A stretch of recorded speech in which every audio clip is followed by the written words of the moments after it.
अगर वो रेगिस्तान में न होती और रेत पर न गिरती तो उनकी हड्डियां पसलियां टूट जाती। उन्होंने कभी ये सोचा भी नहीं था कि घर वालों से और शिकारियों से बचने और भागने के दौरान में ऐसी दुर्गत बनेगी। वो तकलीफ से कराहते हुए उठने लगी। दूर बहुत दूर कहकहे लगाने वाले उड़ती हुई रेत के सबब धुंधले से नजर आ रहे थे। वो सब इतनी दूर थे कि उनके हंसने बोलने की आवाजें उन्हें सुनाई नहीं दे रही थी। फिर रईस आजम की राइफल उनकी तरफ उठ गई। उसने ट्रिगर को दबाते हुए कई बार फायरिंग की। कई गोलियां उन तीनों के आसपास रेत के जर्रात को उड़ाने और बखेरने लगी। मौत इतने करीब आकर धमकियां दे रही थी। वो चीखती मारती हुई वहां से भागने लगी। उनसे पहले ऊंट खौफजदा होकर कहीं भागता चला गया था। नजर नहीं आ रहा था। उस पर खाने और पीने का जो सामान था वो भी उसके साथ चला गया था। वो तीनों बड़ी देर तक अंधाधुंध दौड़ती रहीं। फिर एक जगह रुक कर हाँपने लगी। पलट कर देखा, कोई नजर नहीं आ रहा था। शिकारी अपने काफिले के साथ कहीं गुम हो गया था। रेत के ऊंचे नीचे टीले उन्हें छुपा रहे थे। वो तीनों वहशतज़दा हिरनियों की तरह आंखें फाड़ फाड़ कर इधर उधर देखने लगी।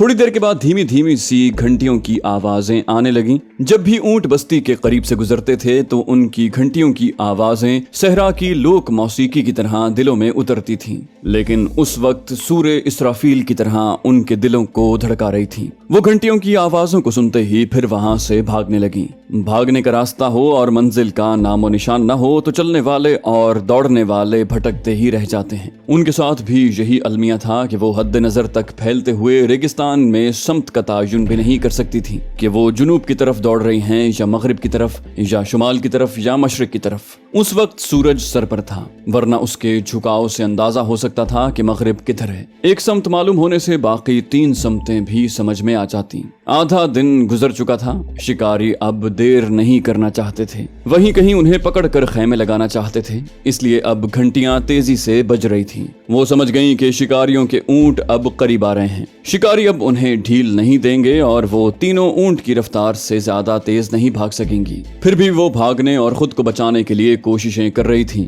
अब आखिरी सहारा दुआ का रह गया था। वो दौड़ने के दौरान में गिड़गिड़ाती हुई दुआएं मांगती रहीं। उन्होंने फिर जरा रुक कर पलट कर देखा तो रेत के बगुले फजा में बुलंद हो रहे थे। इन बगुलों के उस पार बहुत दूर शिकारी का काफिला धुंधला सा दिखाई दे रहा था। पहले सिर्फ घंटियों की आवाजें सुनाई दे रही थीं, अब मौत के हरकारे भी नजर आ रहे थे। वो फिर चीखें मारती हुई भागने लगी। ढलान से ऊंचाई की तरफ दौड़ना आसान नहीं होता, मगर वो थकने और हाँपने के बावजूद चारों हाथ पांव से रेंगती हुई तेजी से ऊंचाई की तरफ जा रही थी। जब वो ऊंचाई पर पहुंची तो बहुत दूर हरियाली नजर आने लगी। जवार और बाजरे के खेत भी थे और हरे भरे दरख्त भी दिखाई दे रहे थे। वो थर के वीरान सहरा से निकलकर उस इलाके को पार करके उस हिस्से में आ गई थी जहां कारुंझर का पहाड़ी सिलसिला था। इन पहाड़ों में ग्रेनाइट जैसे कीमती पत्थर, कोयले और दीगर मादनियात मौजूद हैं। इन इलाकों में इस हद तक बारिश होती है कि बाकायदा खेती बाड़ी होती है। जमीन के नीचे पानी मौजूद रहता है। हर 4 मुरब्बा मील पर 5 कुएं लाजमी होते हैं। हर 2 मील के इलाके में एक गोठ मौजूद है। वो तीनों हरियाली देखकर खुशी से आपस में लिपट गईं।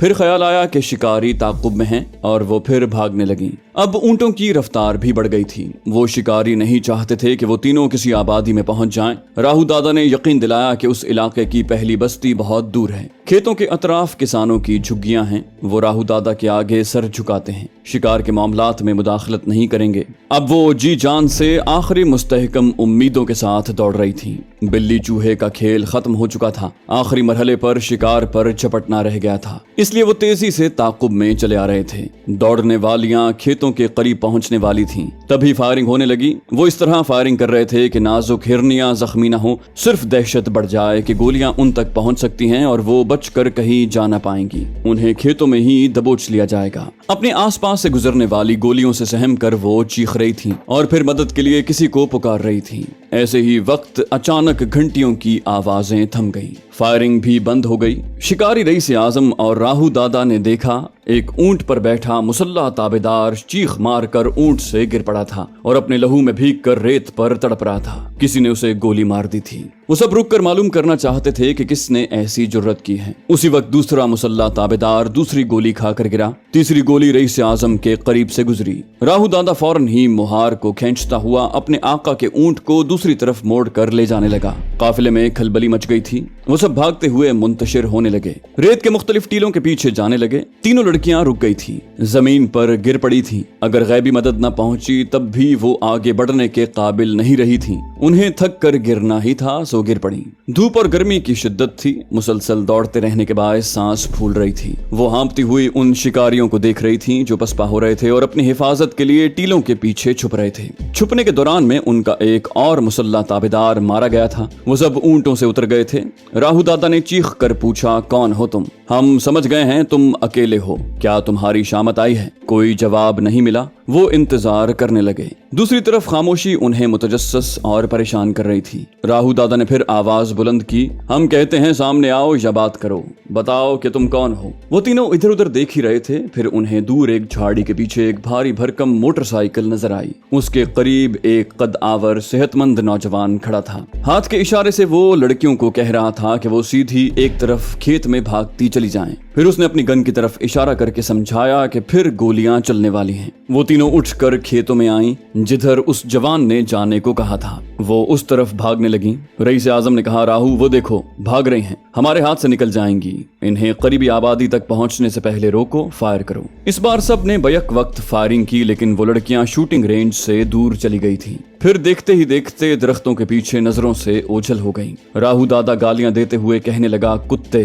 तुमने हमारे 3 बंदे मार दिए, हम तुम्हें कुत्ते की मौत मारेंगे। इस बार फायर करो, मालूम तो हो कहां छुपे हुए हो। एक ताबेदार ने कहा, दादा वो उस बड़े दरख्त के पीछे होगा। उसकी बात खत्म हुई। एक घनी झाड़ी के पीछे से तड़ातड़ फायरिंग की आवाज के साथ गोलियां चलने लगीं। छोटे छोटे टीलों की रेत के जर्रात इस तरह फजा में बिखरने लगे कि मंजर धुंधला गया। धुंध के उस पार दरख्त और झाड़ियां दिखाई नहीं दे रही थीं। दूसरी तरफ से आने वाली गोलियां रेत के टीलों के आर पार होकर उन्हें जख्मी या हलाक कर सकती थीं। इसलिए वो सब जमीन पर लेट गए थे। अब रेत की धुंध छटने के बाद ही वो जवाबी फायरिंग कर सकते थे, लेकिन उसकी नौबत नहीं आई। उन्होंने सर उठाकर देखा, धुंध छट रही थी, मगर उस वक्त मोटरसाइकिल की आवाज दूर होती जा रही थी। वो रास्ते का पत्थर बनने वाला उन्हें इंतकामी कार्रवाई का मौका दिए बगैर उनसे दूर जाते हुए नजरों से ओझल हो चुका था। थर का सबसे बड़ा मसला पानी है। फिलहाल जो हरियाली नजर आ रही है वो बारिश की मरहून मिन्नत है। बारिश न हो तो कहत पड़ जाता है। वहाँ एक बाहाबेली नाम की समाजी तंजीम है। इस तंजीम ने बड़े पैमाने पर कुएं खुदवाए हैं और पानी का जखीरा करने के लिए छोटे छोटे 6 डैम भी बनवाए हैं। बाहाबेली के कारकुन लाखों अफराद की फलाह बहबूद के लिए मुल्की और बैनुल अक़वामी सतह पर थर के मसाइल को उजागर कर रहे हैं। वहाँ 20,000 मुरब्बा किलोमीटर और तकरीबन 10 लाख की आबादी में सिर्फ एक लेडी डॉक्टर है।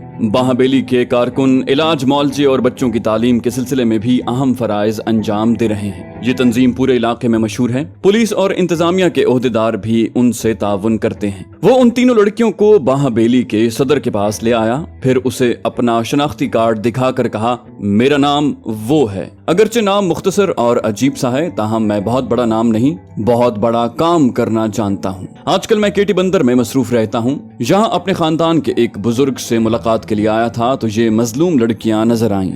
ये आपको बताएंगी कि इन पर क्या गुजरी। रानी अपनी सहेलियों की रुदाद सुनाने लगी। सदर ने कहा, यह बड़े अफसोस की बात है कि गैर मुल्की दौलतमंद शिकारी यहाँ हिरन, मोर, सांभर और नील गाय वगैरह को शिकार करने के शौक में आते हैं। दिन को शिकार खेलते हैं और रात को अय्याशी करते हैं, शराब पीते हैं और यहाँ के दल्लालों के जरिए हमारे इलाकों की औरतों को शिकार करते हैं। ये इतने दौलतमंद और वसी जराए के मालिक होते हैं कि पुलिस और इंतजामिया उनके आगे बेबस हो जाती है। वो बोला, ये कितने शर्म की बात है कि ऊपर वालों की तरफ से इन्हें छूट मिलती है और ये हमारे मुल्क में आकर ऐसे अय्याशी करते हैं जैसे ये हमारा मुल्क नहीं, हीरा मंडी है। क्या हम इतने बेगैरत हो गए हैं कि अपने वतन की सरहदी जमीनों के अलावा अपने वतन की बहनों और बेटियों को भी फरोख्त कर रहे हैं? सदर बोला, इसे कौम की बेहिसी कहा जाए या हमारे अवाम इतने बेखबर और गाफिल रहते हैं कि अपनी तबाही और वतन की बेइज्जती के असबाब को समझ नहीं पाते, या फिर ये नहीं समझ पाते कि दुश्मन अनासिर से कैसे निमटना चाहिए।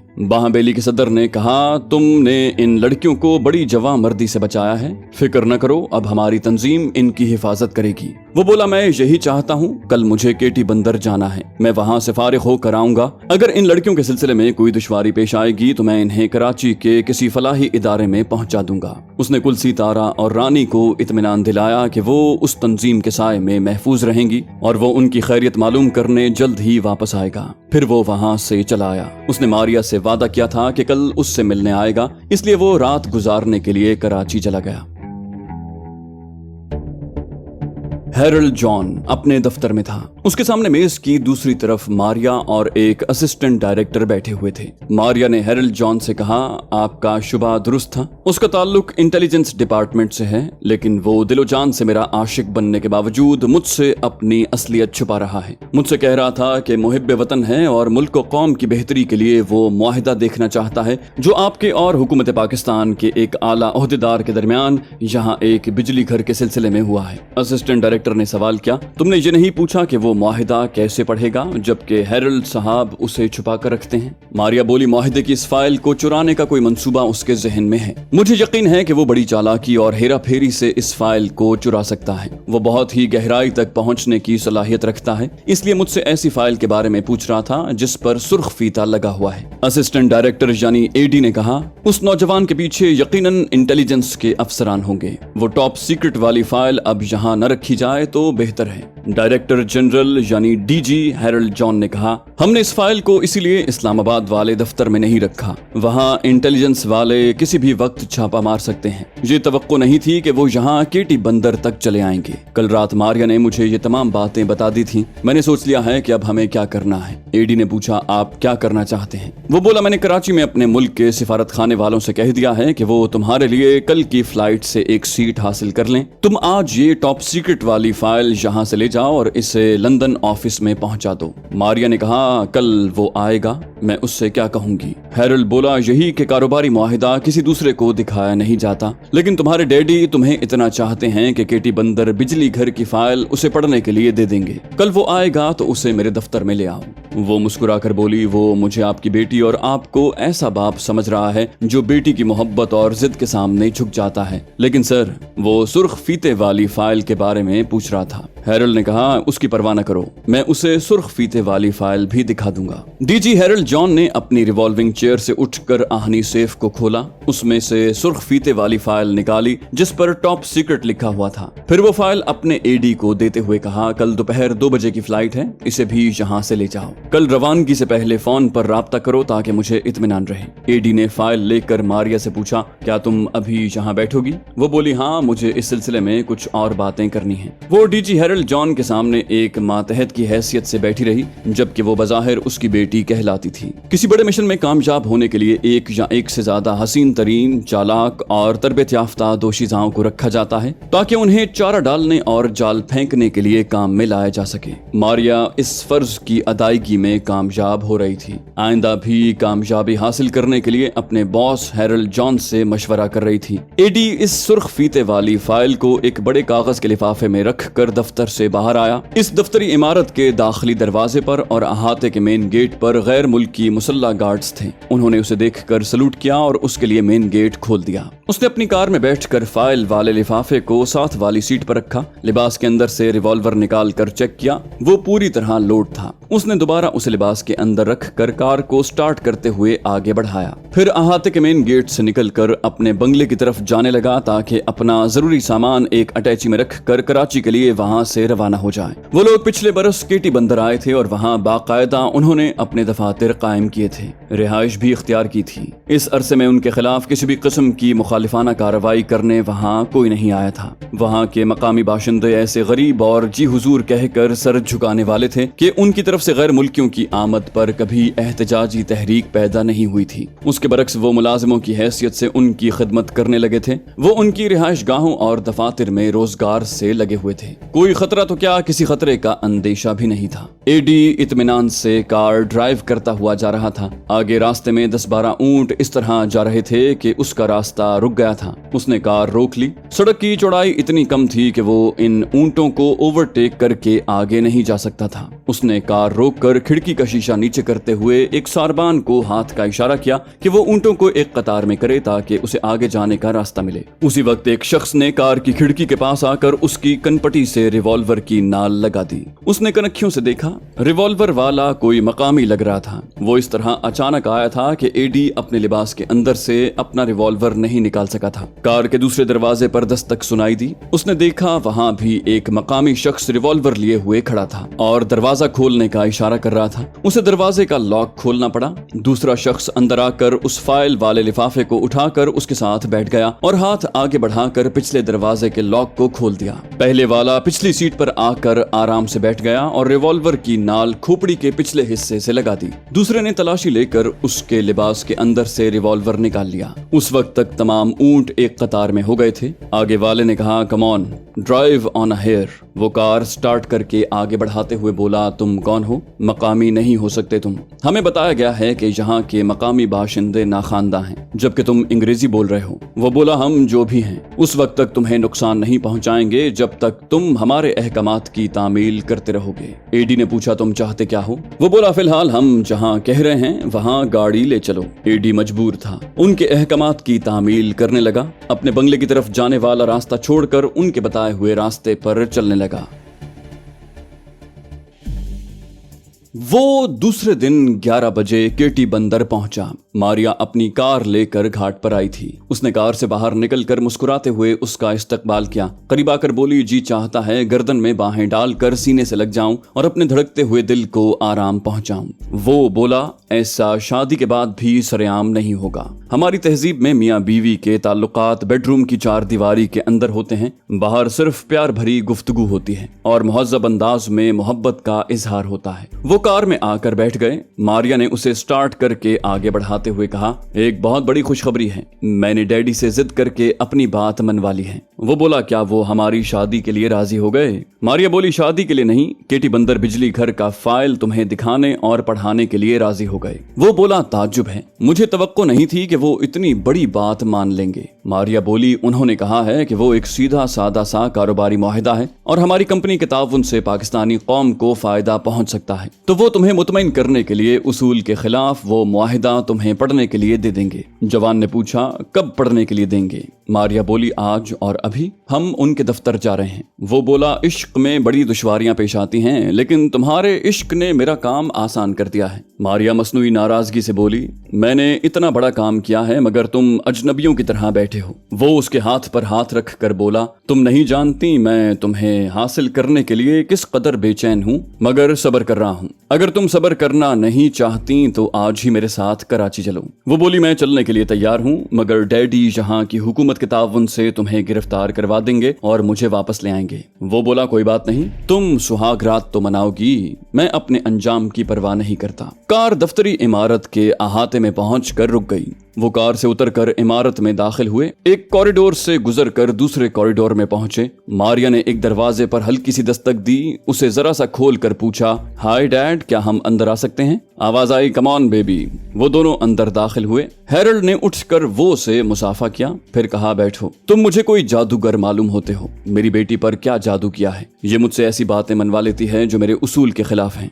बहरहाल क्या पियोगे, चाय या कॉफी? वो बोला, चाय काफी होगी। हैरल्ड ने इंटरकॉम के जरिए चाय और बिस्किट लाने का कहा। फिर रिवॉल्विंग चेयर से उठकर पीछे आयरन सेफ के पास जाकर उसे खोला। अंदर बहुत सी फाइलें नजर आ रही थीं। उसने एक फाइल उठाकर सेफ को बंद किया, फिर रिवॉल्विंग चेयर पर बैठकर उसकी तरफ फाइल बढ़ाते हुए कहा, इसे अच्छी तरह पढ़ लो, ये तुम्हारी मतलूबा फाइल है। वो शुक्रिया अदा करते हुए फाइल लेकर और उसे खोलकर पढ़ने लगा। अगर तुम्हारी कोई समाजी या सरकारी अहमियत है तो मैं चाहूंगा कि एक प्रेस कॉन्फ्रेंस में बयान दो कि तुमने केटी बंदर बिजली घर का ये साफ सुथरा मुआहिदा पढ़ा है। वो पढ़ रहा था। मुआहिदा वाकई साफ सुथरा था, कोई गड़बड़ वाली बात नहीं थी। वहाँ एक बड़ा बिजली घर कायम होने से थर के इलाके में दूर दूर तक बिजली के जरिए रेगिस्तानी इलाकों में पानी भी पहुंचाया जा सकता था। जिस इलाके में बिजली और पानी हो फिर वो इलाका पसमानदा नहीं रह सकता। वहाँ तरक्की की राहें खुलती चली जाती हैं। इस मुआहिदे के आखिर में वापडा के और सीपा के आला ओहदेदारों के दस्तखत थे। उसने वापस करते हुए कहा, आपका बहुत बहुत शुक्रिया। आपने ये फाइल मेरे सामने खोलकर अपनी नेक नियति का सबूत दिया है और मुझे मुतमईन किया है। लेकिन उसने बात अधूरी छोड़ दी। हैरल्ड ने कहा, हाँ बोलो, रुक क्यों गए? उसने मारिया को देखा। मारिया ने कहा, डैडी ये उस फाइल को देखना चाहते हैं जिस पर सुर्ख फीता है और जिस पर टॉप सीक्रेट लिखा हुआ है। हैरल्ड ने कहा, बेबी ये नामुनासिब है और मिस्टर वो को भी समझना चाहिए कि राज आखिर राज ही होता है, फिर टॉप सीक्रेट किसी के सामने कभी जाहिर नहीं किया जाता। मारिया ने कहा, आप दुरुस्त कह रहे हैं, लेकिन ये प्रेस कॉन्फ्रेंस में पूरी तरह मुतमईन होकर बयान देंगे। आप अपनी बेटी की खातिर इन्हें मुतमईन कर दें। उसने दोबारा उठकर आयरन सेफ खोला। केटी बंदर बिजली घर वाली फाइल को सेफ के अंदर रखकर दूसरी फाइल उठा ली। उस पर लिखा हुआ था टॉप सीक्रेट और उस पर सुर्ख फीता नजर आ रहा था। उसने वो के पास आकर फाइल खोलकर कहा, यही टॉप सीक्रेट वाली फाइल है ना? हांगकांग में एक शिपिंग कंपनी से खुफिया मुआहिदा हुआ था। तुम्हारे मुल्क का इससे कोई ताल्लुक नहीं है, इसलिए तुम्हारे हाथों में नहीं दे रहा। एक सफा दिखा रहा हूँ, इस पर सरसरी निगाह डालकर मुतमईन हो सकते हो कि मैं सच कह रहा हूँ। वो उस फाइल के हर सफे को सरसरी नजरों से देखता गया। आखिर में सिपा और हांगकांग शिपिंग कंपनी के ओहदेदारों के दस्तखत थे। वो मुतमईन होकर बोला, मैंने आपको बड़ी जहमत दी और आपके जहन पर भी गिरा गुजर रहा होगा, लेकिन आपको इसका फायदा पहुंचेगा। मैं वादा करता हूं कि आपकी सिपा कंपनी के खिलाफ जो गलत फहमियां हैं उसे प्रेस वालों के जरिए दूर कर दूंगा। हैरल्ड जॉन ने खुश होकर उसका शुक्रिया अदा किया। टॉप सीक्रेट फाइल को आयरन सेफ में रखकर लॉक किया, फिर रिवॉल्विंग चेयर पर आकर बैठ गया। मुलाजिम चाय और बिस्किट ले आया था। वो बिस्किट खाने और चाय पीने लगे। मारिया ने कहा, डैड मैं मिस्टर वो के साथ कराची जाना चाहती हूँ, क्या मैं जा सकती हूँ? हैरल्ड बोला, अब तुम एक नई फरमाइश कर रही हो। मैं इनकार करूंगा तो तुम फिर भी अपनी जिद मनवाने के लिए मुझे परेशान करती रहोगी। मारिया बोली, डैडी मैं कराची जाऊंगी तो आपको फायदा रहेगा। मैं मिस्टर वो से जिद करूंगी कि ये कल ही प्रेस कॉन्फ्रेंस बुलाएं और उसकी बाकायदा वीडियो तैयार करवाएं। हैरल्ड बोला, तुम्हारी ये बात दिल को लगती है, ऑलराइट तुम जा सकती हो। वो खुश होकर अपनी जगह से उठकर हैरल्ड जॉन से लिपट गई, उसे प्यार किया, फिर कहा, thank you daddy, you are very nice to me. फिर वो दोनों हैरल्ड जॉन से रुखसत होकर उस दफ्तरी कमरे से चले गए। हैरल्ड जॉन ने आराम से रिवॉल्विंग चेयर पर बैठकर इत्मीनान की सांस ली। उसने बड़ी हिकमत अमली से काम लिया था। मिस्टर वो को मुतमईन करके वो पाकिस्तानी प्रेस और अवाम का एतमाद हासिल करने वाला था। उसने सोचते हुए घड़ी की तरफ देखा। 1:25 हुए थे। उसने कल अपने एडी को टॉप सीक्रेट वाली फाइल देकर कहा था कि कराची से लंदन रवाना होने से पहले फोन के जरिए राब्ता करे, लेकिन फ्लाइट की परवाज का वक्त हो चुका था और एडी ने उससे राब्ता नहीं किया था। उसने रिसीवर उठाकर कराची में अपने मुल्क के सिफारत खाने से राब्ता किया, फिर वहां के सेक्रेटरी से पूछा, एडी ने मुझसे राब्ता क्यों नहीं किया, क्या वो लंदन के लिए रवाना हो चुका है? सेक्रेटरी ने कहा, नो सर, आपका एडी अभी तक नहीं पहुंचा है। हमारे आदमी ने फ्लाइट की परवाज से 1 घंटा पहले उसका टिकट कैंसिल करवाया है। हैरल्ड ने परेशान होकर कहा, एडी कल ही यहाँ से रवाना हो चुका था, फिर वहां क्यों नहीं पहुंचा? उसने राब्ता मुनक़ता करके एडी के बंगले का फोन नंबर डायल किया, रिसीवर कान से लगाया। दूसरी तरफ मुसलसल घंटी की आवाज उभरती रही, लेकिन किसी ने फोन नहीं उठाया। हैरल्ड ने अपनी खुफिया एजेंसी से राब्ता किया। एजेंसी के चीफ को एडी के बारे में बताया कि वो एक अहम फाइल लेकर कल यहाँ से गया था, लेकिन लापता हो गया है, उसे फौरन तलाश किया जाए।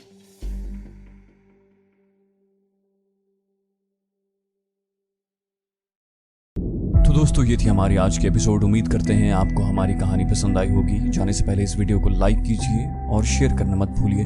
कमेंट करके हमें बताइए कि आपको हमारी वीडियो कैसी लगी, और अगर अभी तक आपने इस चैनल को सब्सक्राइब नहीं किया तो इसे सब्सक्राइब कीजिए और बेल आइकन दबाकर ऑल नोटिफिकेशंस ऑन कर लीजिए।